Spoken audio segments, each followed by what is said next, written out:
গ্যাঞ্জাম হতে পারে এখানে, ঝামেলা হতে পারে এখানে। তারা আবারও দেখতেছেন নির্বাচন কমিশন তাদের যে সেট করা বিধিবিধানগুলো কেউ পালন করতেছে না, কেউ মান্য করতেছে না।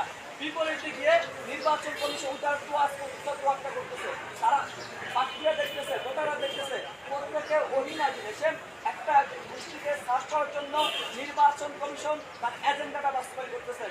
আমরা প্রার্থীরা বারবার করে আশঙ্কা যেগুলো করে রাখতেছি, আমাদের সাথে গত 1 বছর যাবৎ কিংবা ডাক্তারকে রোজগার দেওয়ার পর থেকে বসা হয়, কিন্তু ফর্মালিটি মেনটেন করার জন্য বসা হয়। আমাদের কোনো প্রস্তাবনা, কোনো মৌলিক প্রস্তাবনা এখন পর্যন্ত আমরা নেওয়া হয় নাই। আমাদের বাকের মুখ্যমন্ত্রী বলেছিলেন যে ডাক্তার ভোট কেন্দ্রগুলো কোনো বিন্যাসে বলেছিলেন। এই জায়গাটা আমরা বারবার করে বলে এসেছি যে আপনারা বর্তমান যে মেকানিজমটা করতেছেন, যে ব্যবস্থাপনা করতেছেন, সে ব্যবস্থাপনার আওতায় 39 সালের শিক্ষার্থীদের কখনোই ডাক্তার ভোট কেন্দ্রে উপস্থিত করা কখনোই সম্ভব না। বারবার করে দিয়েছি আমাদের উদ্দেশ্য এবং লক্ষ্য একটাই, এত বছর পর ডাক্তার করছে, গণ অভ্যুত্থান পরবর্তী ডাক্তার হচ্ছে, গণ অভ্যুত্থান যে আশা আকাঙ্ক্ষা সেটা বাস্তবায়ন করতে হলে ডাক্তার যেমন গুরুত্বপূর্ণ, একই সাথে ডাক্তার প্রতি শিক্ষার্থী আগ্রহ এবং ডাক্তার ইফেক্টিভ হওয়াটা আমাদের গুরুত্বপূর্ণ। সেই জায়গায় আমরা বলেছি ভোটারদেরকে আগ্রহী করার জন্য ভোটাররা যেভাবে চায়, যে অনুকূল পরিবেশ চায়, কাছাকাছি চায়, ভোটকেন্দ্র কীভাবে চায়, সেটা ভোটারদের মর্জি মাফিক তাদের সুবিধা অনুযায়ী করতে হবে। কিন্তু নির্বাচন কমিশন কেন জানি আমাদের বিষয়টা বারবার করে এড়িয়ে যাচ্ছেন। আমরা যে প্রস্তাবনা দিচ্ছি ঠিক 360 ডিগ্রি ঘুরে গিয়ে নির্বাচন কমিশন ভিন্ন একটা প্রস্তাবনা হাতে করতেছেন, আউট অফ কনফিডেন্স নিয়ে আসতেছেন। আমরা একটা কথা বলছি যে সর্বশেষ একটা বিষয় বলতেছি যে নির্বাচন আমাদের মনে হয়েছে এই যে ডাক্তার বের করা বসে করছে মঙ্গলবার 9 তারিখ, আমাদের মনে হচ্ছে এখানে একটা দুর্গ সন্ধি আছে। কারণ মঙ্গলবার 9 তারিখ তারাও জানে এর আগে শুক্র শনিবার বন্ধ থাকবে।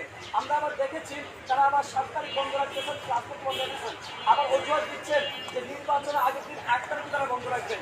অজুহাত সরকার কি দিলেন যে আগের দিন আপনি সেট আপ করা লাগবে, আমরা বন্ধ রাখবো। ভাই জাতীয় নির্বাচনের আগে অনেক সেট আপ হয়, কিন্তু আগের দিন বন্ধ হয় না, আমরা কখন দেখি নাই। আমরা আবার দেখছি 10 তারিখ তারা বন্ধ রাখতেছি, আলটিমেটলি শুক্র শনি এবং 6, 7, 8, 9, 10 তারিখ এগুলো বন্ধ থেকে 9 দিন বন্ধ পেয়ে যাচ্ছে। যখন তারা নানান মেকানিজম করতেছেন, শিক্ষার্থীদের প্রতিদিন পরিচয় করতেছেন, আবার বন্ধ দিয়ে দিচ্ছেন। শিক্ষার্থীরা এই ট্যাক্সিতে তারা আগ্রহ তারা হারিয়ে ফেলতেছে, নিরুৎসাহিত করতেছেন। অনেকে আমার সাথে কথা বলছেন যে ভাই হয়তো বা গোলাগুলি হবে, আমি চলে এসে আমার জীবনে আমি তো যাবো না, আমরা ট্রিপে অলরেডি প্ল্যান করে ফেলছি। অনেকে বাড়ি চলে যাচ্ছে, অভিভাবকরা সন্ধিহার মধ্যে আছে। আমাদের মনে হচ্ছে কোনো একটা গোষ্ঠীতে বিশেষ সুবিধা দেওয়ার জন্য নির্বাচন কমিশন এই ডেটটা তারা ফিক্স করেছেন। কারণ এটা নাই করতেন তাহলে আমরা বারবার করে নানান প্রস্তাবনা জানিয়েছি, শিক্ষার্থী বান্ধব ভোটাররা নানান কনসার্ন জানিয়েছেন, কিন্তু নির্বাচন কমিশন ওই তাদেরকে ভুল করেছেন, সেই নির্বিকার নির্বাচনী ভূমিকা তারা পালন করে দিচ্ছেন। আমরা আজকে বলতে চাই যে ডাকসু অবশ্যই হবে, ডাকসুকে হতে হবে। হাইকোর্টের কাজে বন্ধু থেকে ডাকসু নিয়ে কোনো তালবাহানা করা যাবে না, করতে দিব না। এর আগে যে 1973 সালে যে তালবাহানা করা হয়েছিল, ডাকসু বানচাল করা হয়েছিল, সেটাকে আমরা গ্রামের প্রত্যাখ্যান করতেছি। এই ডাকসুতে যারা যদি কেউ এখন চিন্তা ভাবনা করতেছেন তাদেরকে আমরা সাবধান এবং বিষয় করতে চাই। সাধারণ শিক্ষার্থীরা মাঠে থাকতেছেন, হাইকোর্টের আইনি তাদের বিরুদ্ধে সাধারণ শিক্ষার্থীরা মাঠে নামতে বিন্দু মাত্র চিন্তা ভাবনা করে নাই, ইনস্টিটিউটরা মাঠে ফেলে গিয়েছিল। আর নির্বাচন কমিশনের একটা বিষয় আমরা জানতে চাই, আপনারা অনেক অক্লান্ত পরিশ্রমটা ডাকসু করতেছে, কিন্তু আপনারা শিক্ষার্থীদেরকে ডাকসুর প্রতি ভোটদানের প্রতি আগ্রহ করার জন্য, অনুপ্রাণিত করার জন্য যত রকম ব্যবস্থা সেটা আপনারা গ্রহণ করুন।